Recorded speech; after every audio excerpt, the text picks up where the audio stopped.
In the famous words of Jay-Z, men lie, women lie, but numbers don't. Well, that is until more recently where the largest streaming platform in the world, named YouTube, decided to mysteriously pull its data from the Billboard charts. Now, in 2026, I think it's safe to say the charts might be irrelevant, and they're definitely going to be telling a different story moving forward. But for those of you guys who are not into music and they're like, well, why do I care? Well, let me give you guys an analogy. Imagine trying to measure all of the oceans around the world, but leaving out the Pacific Ocean in your equation. Yeah, that wouldn't make any sense, would it? Well, that's kind of the dilemma that Billboard has found themselves in, with YouTube threatening to actually pull their data. And so we're gonna see what happens. Look, this could be a negotiation tactic by Leor Cohen and YouTube, but regardless of whether or not that deal is resolved, I do think fans and indie artists are going to have to reimagine the way they look at charting. And that's why in this video, I'm gonna break down all of that in a few, because in the famous words of Ocho Cinco, stay with me now, stay with me. Stay with me now, baby. Don't do that. By the way, guys, my name is Uche, and I make videos like this every single week, or at least I'm planning to. So if you enjoy videos like this, hit that like button and that hype button as well, because it really helps me out and it helps this video grow. If you also want to see me grow, hit that subscribe button.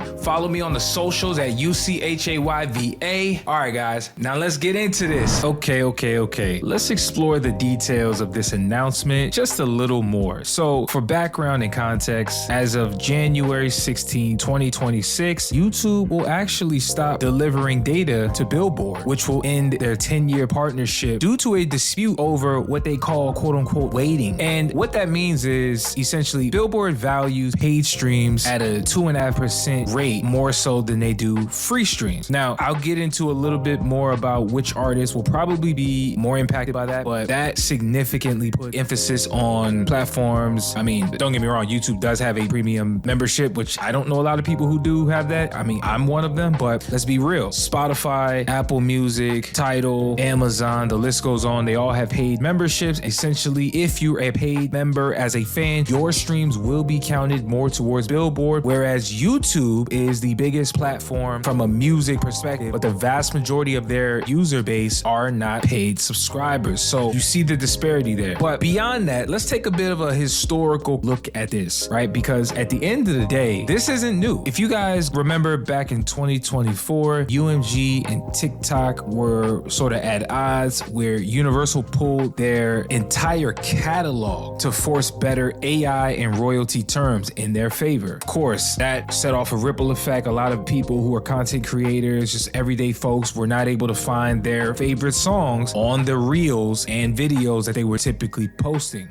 No sound, half of it, muted, gone. I didn't realize that, you guys control so much music. Also, Warner and YouTube back in 2008 had a year-long blackout over revenue sharing that changed how labels viewed the platform as a whole. And so, if we're being completely honest, I think what is really happening, and we've seen Leor Cohen, who is the head of music at YouTube, who's calling for more of a reimagined approach in the way music is consumed. He calls the current formula outdated, where he wants more of a one-to-one parody partnership where a play or a view is counted as a play regardless of who it's coming from. So if you're a content creator like myself, or if you're just somebody who's super into how YouTube works, you clearly understand that YouTube operates in a ad revenue model where YouTube creators get paid via ads. And so how does that really factor into the equation if Billboard is now considering paid streams more important than unpaid streams? And what I mean by streams, I'm talking about subscriptions. We're at a real dilemma, guys. For those of y'all following who understand what's going on, salute to y'all. But for the ones who need a little bit more help to make things fall into place, you may be asking yourself, why is this important? Why are you telling me this? Well, I'll say it to you very cleanly. There will be a data gap if YouTube data is no longer part of the Billboard Hot 100 and Billboard 200 charts. In other words, the Billboard charts was already an idea of bots and fake streams, but now here's another reason to question the accuracy of the Billboard charts, where the report is no longer an accuracy report. It'll be more like a wealth report, and there's artists who will directly suffer as a result of it. For example, NBA YoungBoy, who's widely known as the YouTube king, often outstreams a lot of bigger pop artists on YouTube, but now he may actually vanish from the Billboard charts as a result of this. So just be mindful of that. There's also a lot of K-pop artists like BTS, Blackpink, New Jeans, and others who has a lot of their fandom on YouTube where they actually move the needle through music videos. And so without those views, their quote unquote #1 debuts become much harder to achieve. And then you also think about other regional acts and parts of the world that shape a lot of what's happening in America and also around the world. Mexican artists, other Caribbean artists like Bad Bunny and others who generally see a lot of their support from the free streams that they get through YouTube. And so once again, a lot of the artists who dominate on the YouTube platform from a visual aesthetic, from a stream standpoint, they're gonna vanish from the charts. And I'm giving you guys this update just to let you know that if you see them gone,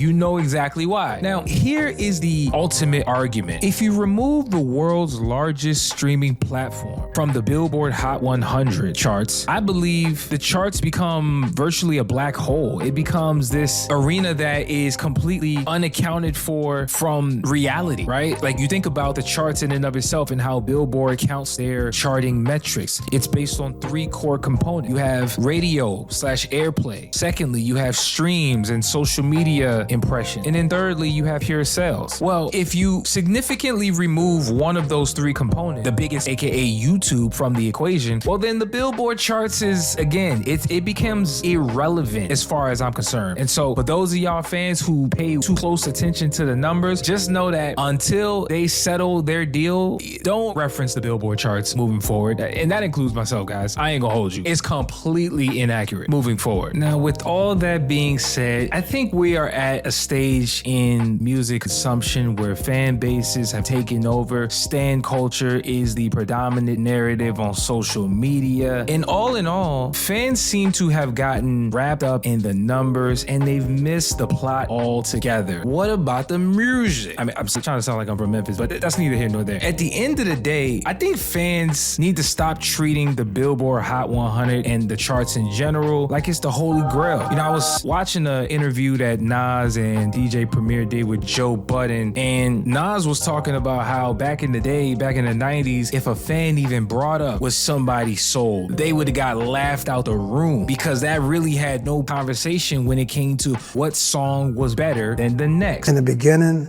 I remember people didn't care about none of that stuff. When Nice and Smooth, when we bought the album, you got a fight if you said, look at Billboard. Somebody get that paper out of my face, man. I'm listening to this Nice and Smooth. Hold on, look at Billboard. Yo, get that out of here. So it's like the fact that it turned to what it turned to, it's just evolution, but that never mattered when it came to hip hop. Yeah.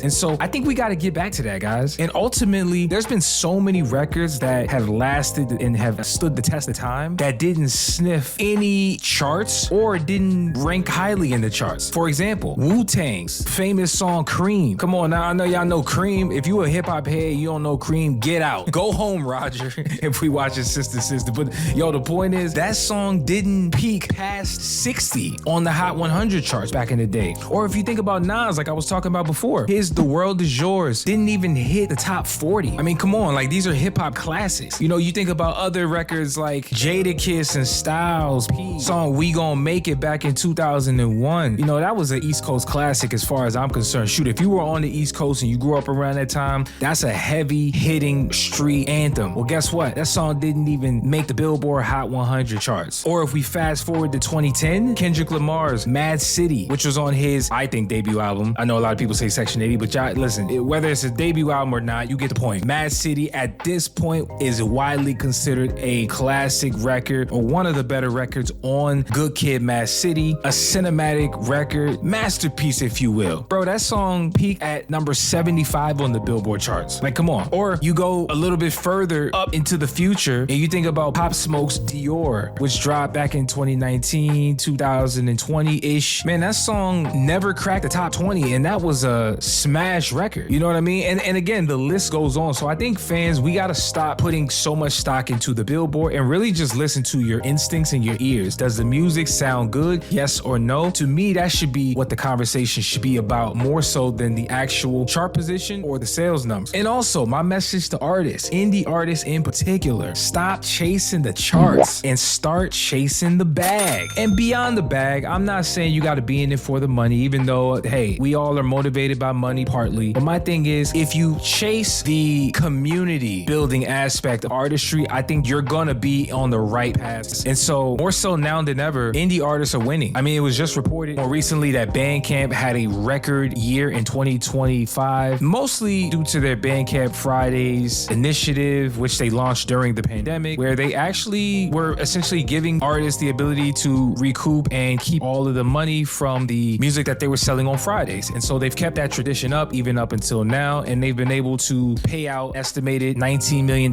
in 25, which brings their total payout from 2020 up to $154 million. And so the reality of revenue from an indie artist perspective is, if you sell 200 digital albums at $10 each, that's essentially the same amount of money that you would earn if you got about 400,000 streams. And so, listen, I ain't trying to tell you how to run your business. I ain't trying to tell you which one you should choose, whether it's direct to consumer or streams or some of these platforms. Listen, do your own research and build your community how you see fit. I'm just here delivering the message because at the end of the day, if you're focused on YouTube, if you're focused on Spotify, whichever one's working for you, just know what you're getting in the game for. And then also, I'll leave you guys with this. To me, the strategy of YouTube will always be about being a advertising firm for yourself, whereas you build the business off of YouTube where you can kind of control things, whereas YouTube is your ultimate promotional tool. And so